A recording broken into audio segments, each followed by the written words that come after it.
वस्त एशिया दुनिया की अजीम तरीन तहजीबों का गहवारा रहा है। इस इलाके ने बड़े बड़े इनकलाबात देखे हैं, इंसानी तहजीबों को बनते और मिटते देखा है। ये एक बहुत बड़ा इलाका है।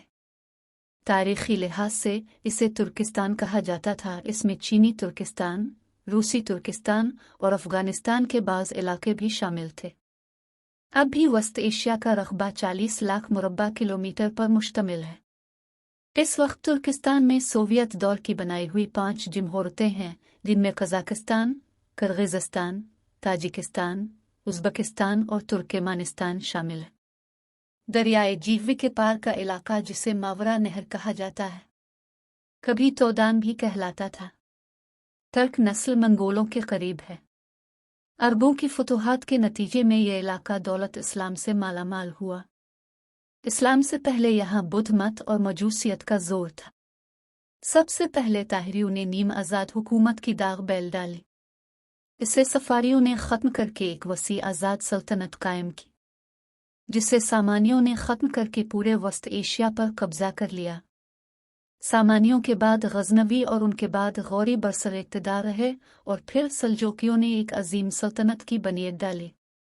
दौलत ख्वाज़म शाहिया इसी दौलत सल्जूकिया की सरपरस्ती में कायम हुई, और जब सल्जूकियों के उरूज का सितारा गुरूब हो गया तो ख्वाज़म शाही सल्तनत आलम इस्लाम में एक अजीम सल्तनत के तौर पर उभरी। चंगेज़ खान की यलगार ने सल्तनत की बुनियादों को हिला के रख दिया, लेकिन इस सल्तनत का आखिरी हुक्मरान जलाल अल-दीन ख्वाज़म शाह आज भी वस्त एशियाई रियासतों का महबूब हीरो है। इसकी याद को ताज़ा रखने के लिए इसके मुजस्समे बनाकर लगाए गए हैं और सिक्कों पर उसकी तस्वीर ढाली गई है। अगरचे ज़ेर नज़र किताब इसी जलाल अल-दीन मुंबकरन के हालात पर मुश्तमिल है। इससे इस इलाके की तारीख से दिलचस्पी रखने वालों की ज़रूरत को भी मद्देनज़र रखा गया है। उम्मीद है कि यह असातिज़ा और तलबा के लिए भी यकसा मुफीद होगी। ये जितने भी ख़ानदान बरसर इक़्तिदार आते गए, उनके सब के दरबार ईरानी रंग में रंगे हुए थे। इन सब ने फ़ारसी ज़बान को तरक्की दी। फ़ारसी ज़बान का बावा आदम रूदुकी सामानी दरबार से वाबस्ता था। महमूद के दरबार में फिरदौसी, फर्रुखी जैसे नामवर शोरा थे। सल्जूकियों के दौर में अनवरी जैसा कैसदेगो था। ख्वाज़म शाइयों के पास रशीदुद्दीन और फवाद था। इस ज़माने में फ़ारसी ज़बान का अहया हुआ और आज भी पूरे वस्त एशिया और चीनी तुर्किस्तान में समझी जाती है। तुर्क हुक्मरान साहिब सैफ़ व कलम होते थे। एक वक्त ऐसा भी आया कि पूरे आलम इस्लाम में तुर्कों की हुकूमत थी, जिनमें मिस्र के ममलूक भी शामिल थे, जो दरअसल तुर्क ही थे।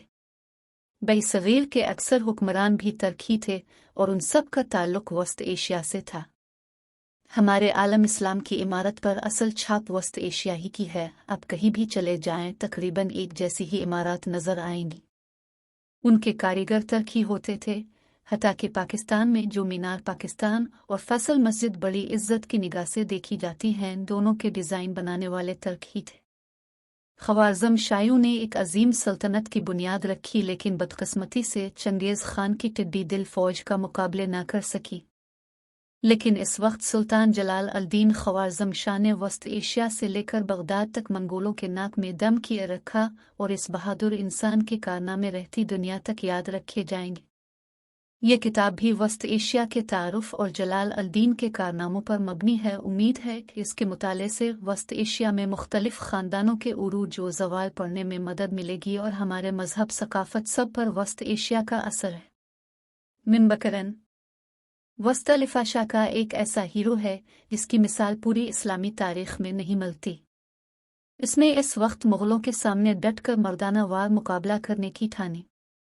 जब पूरे आलम इस्लाम पर नज़ा की हालत तारी थी, इसने पूरे 20 साल मुग़लों के अलावा दूसरे हुक्मरानों का मुकाबला किया और कामयाबी ने इसके कदम चूमे। आज भी अहल उज़्बेकिस्तान के लिए वो मिसाली हीरो का दर्जा रखता है।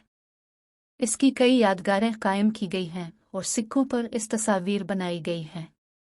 ये जब चंगेज़ खान के नरगे में आ गया तो उसने पहाड़ की चोटी से घोड़े को दरियाए सिंध में डाल दिया, और छलांग लगाकर दूसरे किनारे पहुंचकर चंगेज़ खान जैसे आदमी ने भी हैरानी से मुंह में उंगली डाल ली और अपने बेटों को इसकी बहादुरी और जुर्रत का नमूना करार देकर बताया। वस्त एशिया की तारीख मुसलमानों के हमलों से शुरू होती है और ये बुद्ध मत का गढ़ देखते ही देखते इस्लाम का पीरू हो गया। अब्बासी हुकूमत के मुकाबले में सामानियों ने वस्त एशिया में पहली आज़ाद हुकूमत की बुनियाद डाली। इससे पहले ताहरियों और फिर सगारियों ने इसकी इब्तिदा की, लेकिन ये मकामी छोटे दर्जे की हुकूमतें थीं। उनके बाद गज़नवियों ने एक अजीम सल्तनत की बुनियाद डाली और उनके बाद सल्जूकी और ख्वारिज़म शाही भी उन्हीं के परवरदे थे। चूँकि इन सब हुकूमतों का आपस में चोली दामन का साथ, इसलिए उनके हालात भी दर्ज कर दिए गए ताकि क़ारीन के सामने वस्त अल-फ़ाशा का पूरा खाका उभर कर सामने आ जाए। इसके बाद चंगेज़ खान के उरूज और ख्वारिज़म शाह की जिदोजहद को उजागर किया गया है ताकि उसके कारनामे उभर कर सामने आ जाएं। उम्मीद है कि जलाल अल-दीन मोहम्मद आलम इस्लाम का एक ऐसा सिपाही था जिसने चंगेज़ जैसों का बड़ी जुर्रत से मुकाबला किया। जब इस पर चंगेज़ ने तमाम रास्ते मसदूद कर दिए तो उसने निहायत दिलेरी से दरियाए सिंध में चट्टान से कूद कर घोड़े समेत छलांग लगा दी और देखते ही देखते दरिया उबूर कर गया। इसके बाद इसने कोहिस्तान नमक में काफ़ी अरसा गुजारा। यहाँ का और यल्दोस से जंगें भी हुईं और वो आखिरकार ख़त्म हो गए। हमारे इलाके में सुल्तान ने राय शंकर खोखर की बेटी से शादी करके खोखरों को अपना हिमायती बनाया। सुल्तान जितना अरसा भी कोहिस्तान नमक में रहा, दो किले उसके नाम से मशहूर हैं। एक एम्मा मेरा के पास किला समरकंद के और दूसरा ज़िला खुशाब में तलाजेह के नाम से मशहूर है। ख्वारिज़म शाह आलम इस्लाम में सबसे ज़्यादा ताकतवर तस्वुर किया जाता था, लेकिन चंगेज़ के सामने इसके वालिद की बुज़दिली की वजह से इसे भी आराम नसीब न हुआ और वो मुल्क अलग मंगोलों को नाको चने चबाता रहा और जब तक जिया इसने उनको सिख का सांस नहीं लेने दिया। वो सुल्तान को हमेशा शिकस्त देने में नाकाम रहे। वस्त एशिया की असल तारीख़ तर्कों के इस्लाम कबूल करने से शुरू होती है और उसका सहरा तर्कों के रूहानी पेशवा हज़रत अहमद यसवी के सर है, जिनका अब तक नाम बड़े एहतराम से लिया जाता है।